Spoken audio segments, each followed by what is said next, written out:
again and again, meron naman akong ituturong bagong lesson natin ngayon.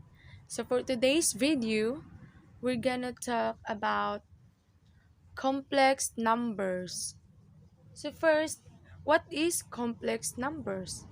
In mathematics, a complex number is an element of a number system that extends the real numbers with a specific element denoted I, called the imaginary unit, and satisfying the equation in every complex number can be expressed in the form of a plus bi, where a and b are real numbers.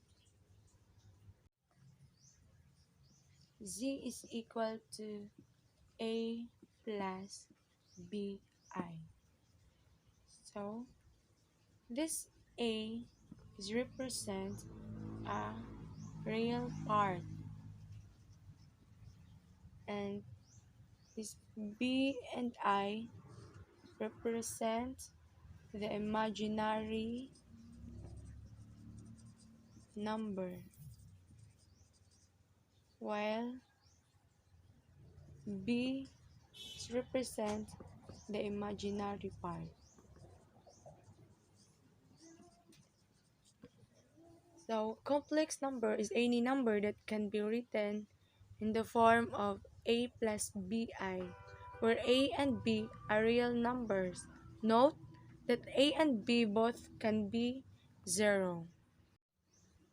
So we have here an example of complex number, and what is the complex conjugate? So the complex number example is 3 plus 1 over 2i.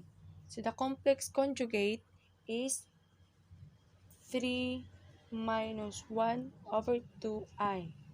So the next example is 12 minus 5i. So the complex conjugate is 12 plus 5i. Then 1 minus I, the complex conjugate is 1 plus I. So 45i, the complex conjugate is negative 45i. Multiply, write the results in the form a plus bi.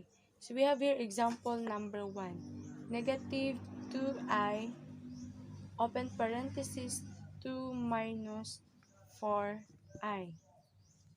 So we need to distribute. So it is negative 4i plus 8i squared, and use I squared into negative 1.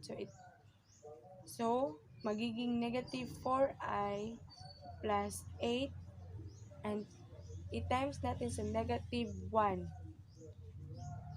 So negative 8 minus 4i, when we write in a plus bi form, it is 8 plus 4i. So this is the final answer for example number 1. In example number 2, perform the indicated operation and write the result in the form a plus bi. So example number 2, 2 minus 3i, close and open parenthesis, plus 1 plus I. So we need to combine like terms. So it should be 2 plus 1 plus negative 3i plus I. So the result is 3 minus 2i. So this is the final answer of the example of number 2.